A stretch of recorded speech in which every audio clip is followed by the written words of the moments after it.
बिस्मिल्लाहिर्रहमानिर्रहीम। अस्सलाम वालेकुम। लोग एमबीबीएस करके डॉक्टर बनते हैं, लेकिन मैं एमबीबीएस के बाद जादूगरनी बन गई। मेरा नाम फायजा है और मेरा ताल्लुक मुल्तान के एक पोश इलाके से है। ये 15 साल पहले की बात है। मैं मुल्तान के एक मशहूर मेडिकल कॉलेज में एमबीबीएस के चौथे साल में हूं। मैं अपनी तारीफ खुद नहीं करूंगी, बस इतना बता देती हूं कि कॉलेज में मेरी दोस्त लड़कियां कसम उठाकर कहा करती थीं कि फायजा जैसी खूबसूरत लड़की ना तो मेडिकल कॉलेज में है और ना ही पूरे मुल्तान शहर में।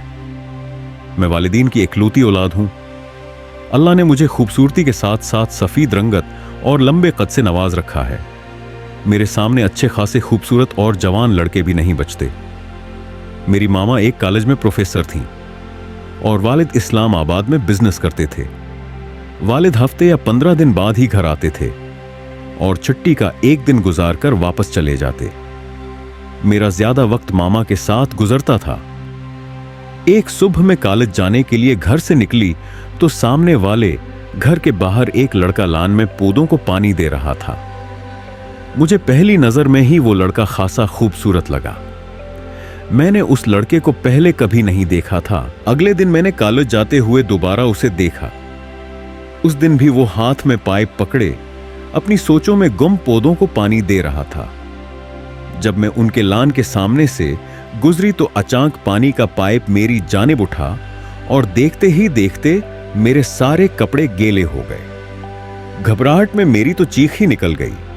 लड़के को जब अपनी गलती का एहसास हुआ तो वो शर्मिंदा हो गया, क्योंकि मेरे कपड़े पानी से भीग चुके थे। उसलिए मैं कॉलेज नहीं जा सकी और गुस्से से पांव पटकती हुई घर वापस चली गई। मामा शाम को पढ़ाकर घर आए तो मैंने उनको सारी बात बताई। वाकया सुनकर मामा बहुत हंसी। मामा ने बताया कि वो लोग हमारे मोहल्ले में नए आए हैं और उनका ताल्लुक सनद के किसी है शहर से है। उस लड़के के वालिद एक वफाकी उदारे में मुलाजिम हैं और वो लोग ट्रांसफर होकर मुल्तान में आए थे। रात को हम लोग खाना खाने बैठे तो दरवाजे पर दस्तक हुई। मैंने उठकर दरवाजा खोला तो बाहर एक औरत खड़ी थी।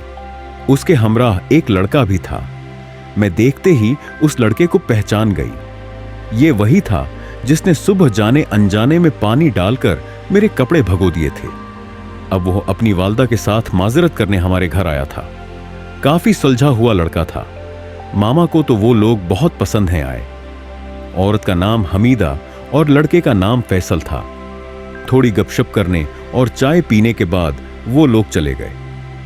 जाने क्यों मैं उस लड़के के बारे में सोचने लगी और सोचते सोचते सो गई। अगले दिन भी कॉलेज जाते वक्त मैंने फैसल को बाहर खड़े पाया और फिर तो ये रोज का मामूल बन गया। मुझे ऐसा महसूस होने लगा कि फैसल सिर्फ मुझे देखने के लिए पौधों को पानी देने के बहाने गली में आता है। एक दिन जब मैं पास से गुजरी तो फैसल ने मुझे सलाम किया। मैं सलाम का जवाब देकर आगे बढ़ गई। मेरा दिल जोर जोर से धड़क रहा था। सारे रास्ते में उसके बारे में सोचती रही। कुछ दिन बाद की बात है कि कॉलेज जाते हुए फैसल ने मेरे कदमों के करीब एक तह किया हुआ खत फेंका। पहले तो मैं नजर अंदाज करके गुजरने लगी, लेकिन कुछ सोचकर खत उठा लिया और किताब के अंदर रखकर कॉलेज चली गई। दुरासिल में भी दिल के हाथों मजबूर थी और देखना चाहती थी कि खत के अंदर क्या लिखा है। क्लास में जाकर मैं एक कोने में बैठ गई और खत निकालकर पढ़ना शुरू किया। फैसल ने लिखा था कि वो मुझसे बहुत मोहब्बत करता है और रोजाना मुझे देखने के लिए पौधों को पानी देने बाहर आता है। उन दिनों मोबाइल फोन उतने आम नहीं हुए थे। अलबत्ता तार वाले फोन कुछ घरों में लग चुके थे। उसलिए बातचीत का बड़ा जरिया खत व किताबत ही था। मैं ना तो प्यार मोहब्बत जैसी बातों पर यकीन रखती थी और ना ही खराब किरदार की मालिक थी। फिर भी फैसल में कोई ऐसी बात थी कि मैं उसके बारे में सोचने पर मजबूर हो गई। मैंने खत को संभाल कर रख लिया। अगली सुबह में तैयार होकर कॉलेज के लिए निकली तो मेरी नजरें फैसल को ढूंढ रही थीं, लेकिन वो बाहर नजर ना आया। यह बात मामूल के खिलाफ थी। ना जाने क्यों मुझे उसे देखने की तलब होने लगी। जब मजीद 2 दिन भी उसकी झलक नजर ना आई तो मैं बेचैन सी हो गई। पढ़ाई में दिल ना लगा तो उस दिन क्लासें छोड़कर घर आ गई और बना कुछ खाए छत पर चली गई। वहां मुझे वो नजर आ गया। फैसल का घर गली की दूसरी जानिब हमारे घर के बराबर था। खेतों के दरमियान ज्यादा फासला भी नहीं था। मुझे सामने देखकर वो चलते हुए थोड़ा करीब आया और रखकर मेरी जानिब देखने लगा। मैं भी बेअख्तियार उसे देख रही थी। थोड़ी देर बाद उसने मुस्कुराकर इशारा किया तो मैं भी जवाब में मुस्कुरा दी। उसके बाद तो ये मामूल बन गया। कॉलेज जाते हुए भी मैं फैसल को देखती और वापस आकर छत पर चली जाती, जहां वो मेरा इंतजार कर रहा होता। एक दिन फैसल ने छोटे से पत्थर के साथ खत बांधकर मेरी जानिब फेंका। मैंने फौरन उठाकर खोला और पढ़ना शुरू कर दिया। फैसल ने खत में लिखा था कि वो मुझसे मिलना चाहता था। उसने इतवार के दिन मुझे एक पार्क में मिलने का कहा था। मैं खत लेकर छत से नीचे आ गई। मेरे दिल में तरह तरह के वसवसे आ रहे थे। मैंने लड़कियों से सुना था कि मर्दों का एतबार नहीं करना चाहिए, खास तौर पर अकेले में उनसे मिलने जाना तो उसे गलती होती है। लड़के बेवफा होते हैं और मासूम लड़कियों को इस्तेमाल करके छोड़ देते हैं। दूसरी तरफ मेरा दिल मुझे मजबूर कर रहा था कि एक बार फैसल से मिल लेने में कोई हर्ज नहीं है। वो सुलझा हुआ लड़का है, कोई गलत हरकत नहीं करेगा। खैर, काफी देर सोचने के बाद मैंने उससे मिलने का प्रोग्राम बनाने का बना लिया।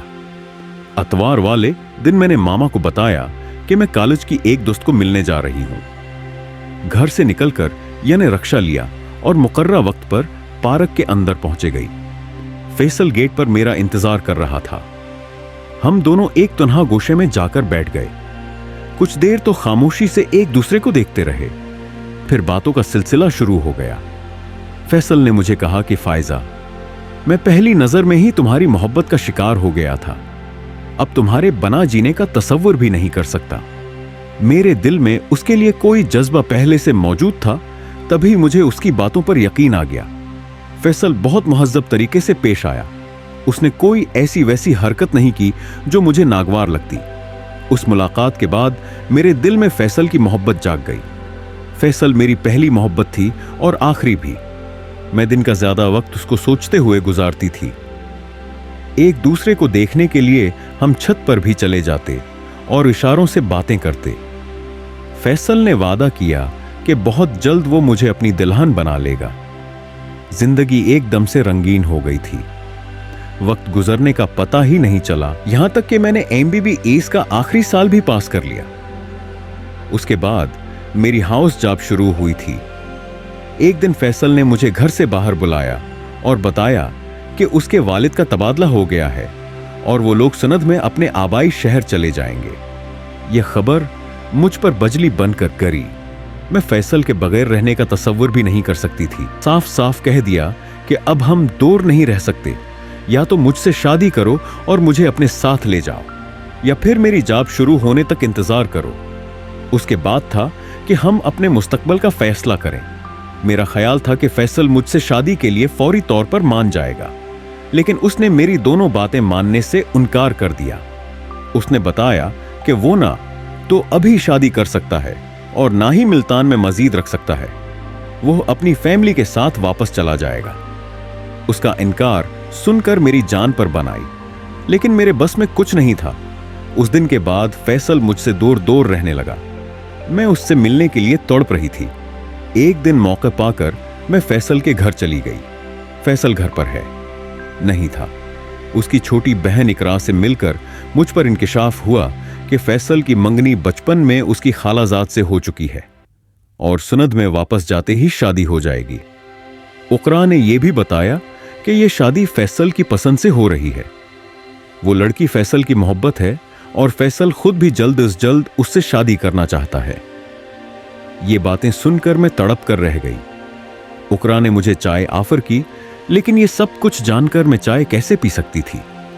मुझसे यह बातें बर्दाश्त नहीं हुई और मैं बेबसी की तस्वीर बनकर घर वापस आ गई। अगर तो इकरा की कही बातें सच थीं, तो मैं फैसल को किसी सूरत माफ नहीं कर सकती थी। मेरे जज्बात से खेलना मामूली बात नहीं थी। मैं ये सब कुछ बर्दाश्त हो गया था। ना कर पाई और परेशानी से मुझे बुखार चढ़ गया। हर वक्त मेरे जहन पर एक ही बात सवार रहती कि फैसल मुझे धोखे कैसे दे सकता है। क्या मैं इतनी गई गुजरी हूं कि उसने वक्त गुजारी करके मुझे छोड़ दिया? मैं जितना सोचती मेरा दिमाग उसी कदर खराब होने लगता। मैं कुछ ही दिनों में नफ्सियाती मरीजा बन गई और खुदकशी करने का इरादा कर लिया। मुझे लगा कि अपनी जान लेकर ही मैं उस तकलीफ से नजात पा सकती हूं। खुदकशी करने के लिए एक रात में चुपके से उठी और किचन की जानिब चल दी। उस कहानी का दूसरा किस्त है। देखने के लिए चैनल को सब्सक्राइब करें। शुक्रिया।